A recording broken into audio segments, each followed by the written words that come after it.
जय श्री राधे कृष्ण दोस्तों, जय महादेव। श्रावण मास महात्म्य कथा के कल के अध्याय में हमने जाना था पिठोरा व्रत की विधि का वर्णन।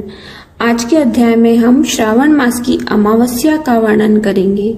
अध्याय 26। बोलो काशी विश्वनाथ भगवान की जय। भगवान श्री महादेव जी ने कहा, श्रावण मास की अमावस्या के दिन जो करना होता है वह सब मैं अब तुम्हें बतलाऊंगा। मैंने रमणीय शुभ वृषभ पर आरूढ़ होकर बहुत बार महाबली पराक्रमी संसार विध्वंसक देवतोच्छेदनकारी दुष्ट दैत्यों के साथ युद्ध किया, लेकिन महाबली और पराक्रमी वृषभ ने कभी भी मेरा साथ नहीं छोड़ा। अंधकासुर युद्ध में दैत्य ने वृषभ के शरीर पर तीव्र आघात किया, जिससे उसकी देह छिन्न भिन्न होने से रुधिर बहने लगा और केवल प्राण मात्र ही बच पाए। इस अवस्था में भी जब मैं दैत्य को मारने चला तो उसने मुझे नहीं त्यागा। मैंने उस नंदीश्वर के पराक्रम को देखा और अंधक दैत्य को मार डाला। मैं अब अत्यधिक प्रसन्न था। मैंने नंदी से कहा, हे सुव्रत, तेरे काम से मैं संतुष्ट हूँ। तू मुझसे वर मांग। तेरे व्रण अच्छे हो, निरोगी बली हो, तुम्हारा पहले से अधिक रूप वीर्य बढ़े। तुम इस समय जो जो वर मांगोगे मैं अवश्य में तुम्हें दूंगा।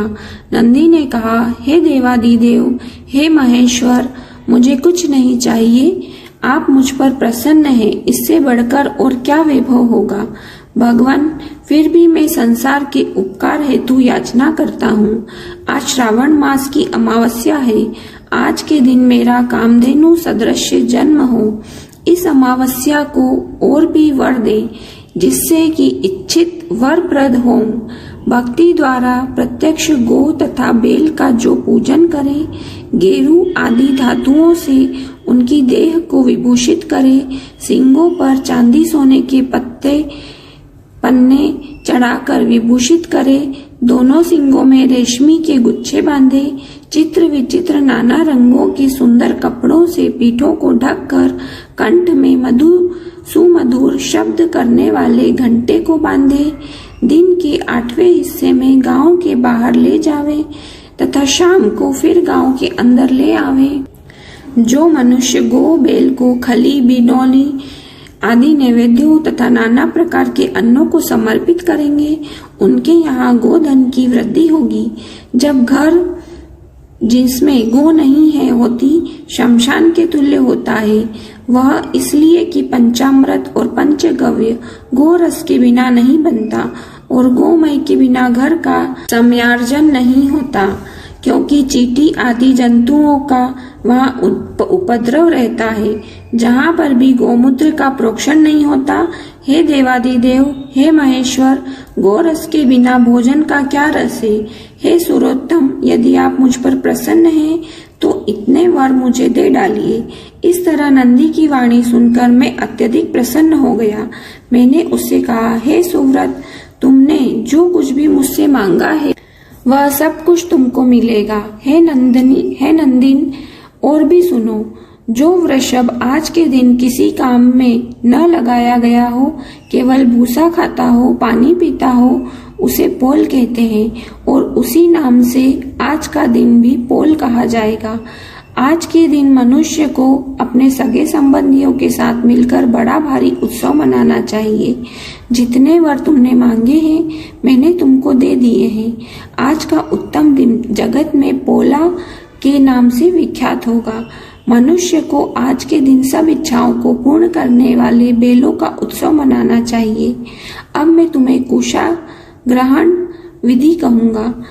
श्रावण अमावस्या के दिन स्नान आदि करके पवित्र होकर कुशोत्पाटन करें। वह कुश बार बार प्रयोग करने से भी शुद्ध रहता है। कुश, काश, भव, दुर्वा, खस, कुंदक, गेहूं, चावल, मंजू और घास, यह 10 कुशा के भेद हैं। ब्रह्मा द्वारा नैसर्गिक उत्पन्न दर्भ मेरे सब पापों को नष्ट करे। स्वस्तिकारक हो यो मंत्र कहकर पूर्व उत्तर के बीच ईशान कोण के मुख करके ओम फट इस मंत्र द्वारा एक ही बार कुश उखाड़ना चाहिए।